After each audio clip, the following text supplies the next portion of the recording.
What is up, YouTube? Ruben here, and today I'm going to show you guys the Dell Precision M4400, as you'll see right here. Now, to give you the backstory on this, I got this last year in August 2024 at the junkyard. Yeah, the junkyard to be exact. So, let's go and get this started.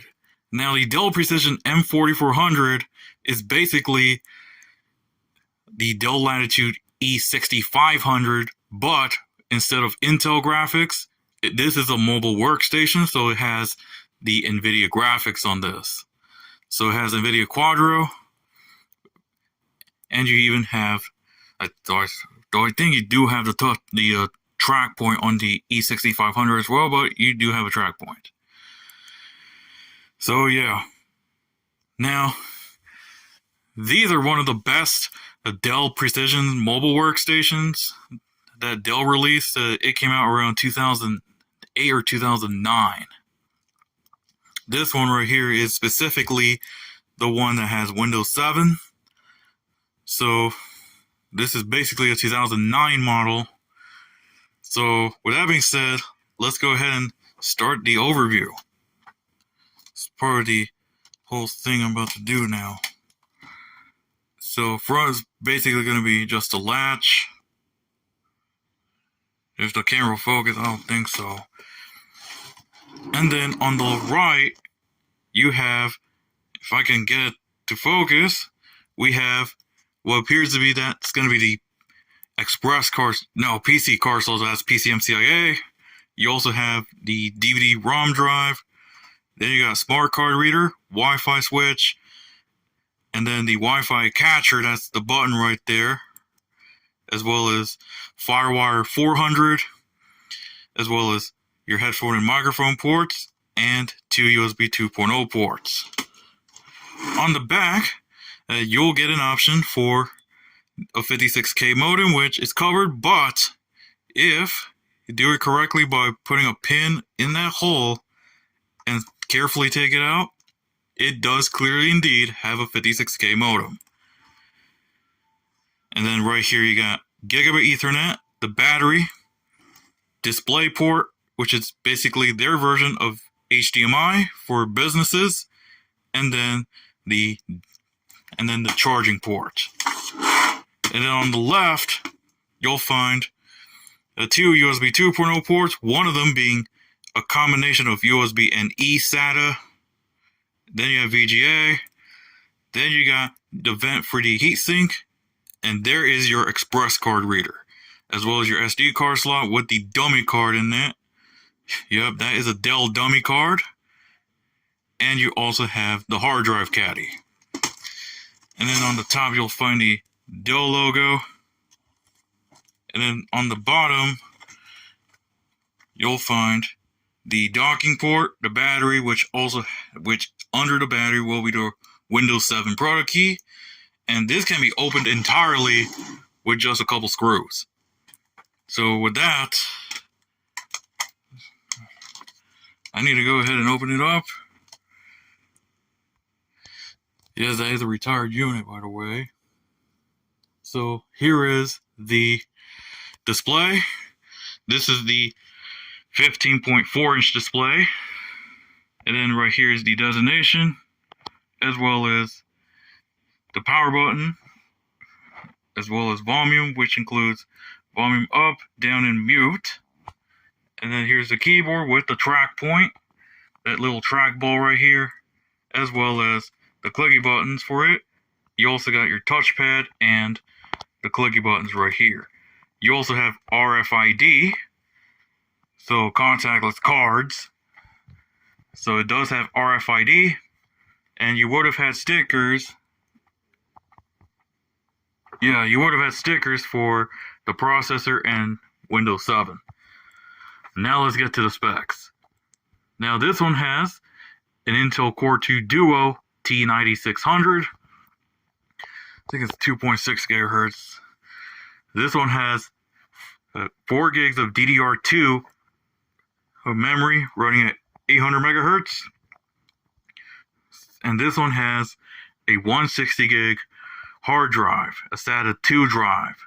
and it's running Windows 7 Ultimate Service Pack 1. So there you go.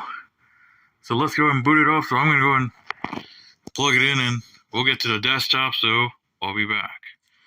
Alright folks, so we're on the desktop. So let's go ahead and open up System Properties. So this one is running 2.8 gigahertz Intel Core 2 Duo T9600, 4 gigs of DDR2 RAM, and I also added in the OEM info. So yeah, let's go to the Windows Experience Index. So for the Windows Experience Index, we got 6.4 on the processor, pretty much for almost everything, from processor to gaming, and then we got 5.9 for the hard drive. So yeah, so there you go. So let's go ahead and show you some apps. I do need to go and update most of the apps, like LibreOffice, which, by the way, it no longer supports Windows 7 anymore as of 25.8, because now it requires Windows 10. So let's go ahead and launch LibreOffice. Still need to update the LibreOffice app.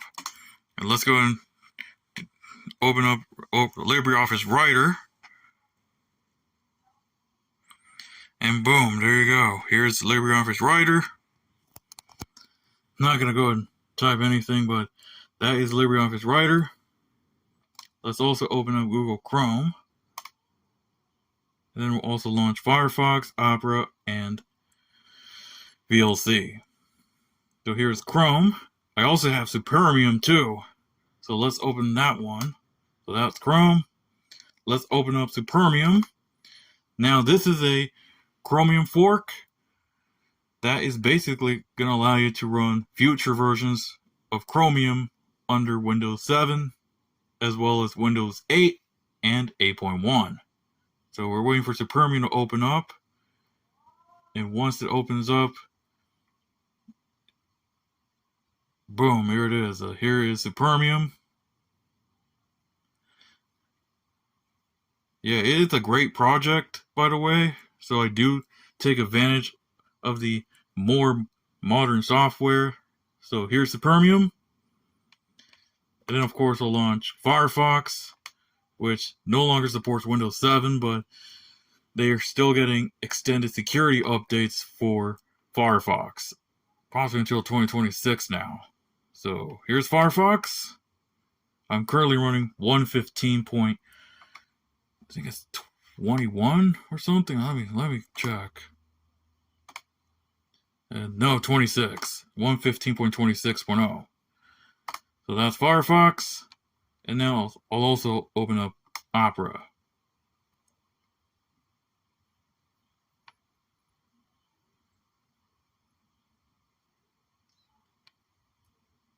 So here's Opera. So that's Opera 95. So there you go. Now let's talk about the benchmarks. Now I wrote down benchmarks when I did it off camera. So I'll tell you guys all the benchmarks. All that is going to be on the bottom left of the video. So let's get to that. Starting off with CPU-Z, I saw a single core score of 247.2 with the multi-core score being 463.8. Yeah, being a dual core processor, that is going to double the amount of scores that we see compared to single core. So that's CPU-Z. Next one is going to be Classic Cube.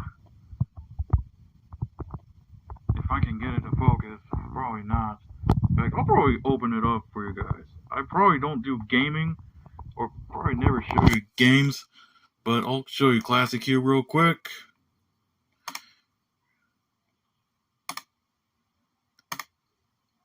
So here's Classic Cube.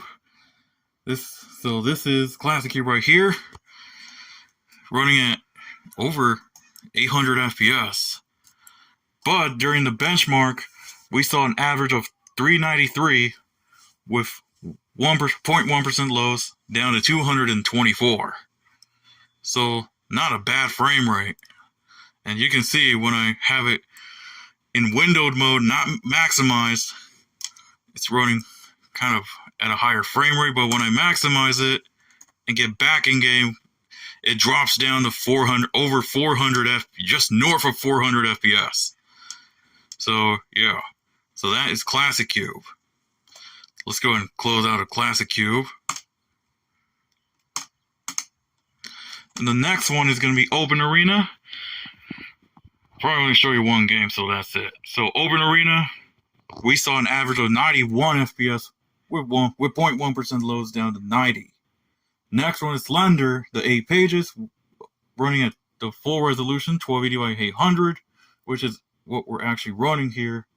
We saw an average of 50 FPS with 0.1% loads down to 29. Of course, being an intensive title, that is to be expected. There were other areas where we can see it maxed out to around 80 FPS, and then this is at fastest settings.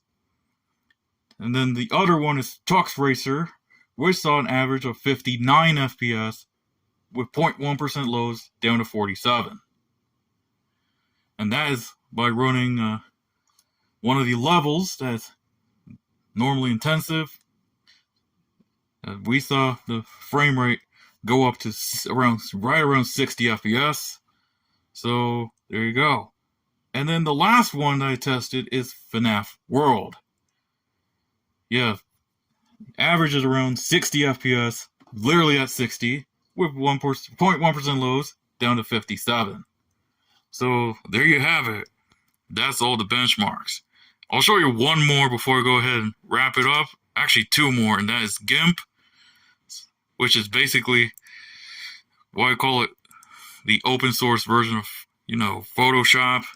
If you ever use Photoshop, yeah, you might be familiar with some of the stuff that you'll see in GIMP, which stands for the New Image Manipulation Program. So that's GIMP. Being a mobile workstation, I did include GIMP. I also included Movie Maker, but you're probably not going to see Movie Maker in this one. And I'm also going to open up GPU-Z. So here's GPU-Z. This is all you get. This is the Quadro FX770M with 65 nanometers. And you also see that this is GDDR3, and the memory size is 512 megabytes of graphics. And it does support direct compute. So yeah, and it supports DirectX 10. So any DirectX 10 titles should work on this graphics card. Or graphics chip, rather. So there you go. So that's going to be it, folks. I'm going to go ahead and wrap it up now. So that's going to be it for the review of the Dell Precision M4400. So thank you guys for watching. Please be sure to hit the subscribe button and also follow me on X at RubenAparicio17. You can also follow me on Instagram at Ruben the Transit Fan. So, with that being said, that's going to be the overview of the Dell Precision. Well, technically it is a Latitude, but it's not. A Dell Precision M4400. So with that, I'll see you next time.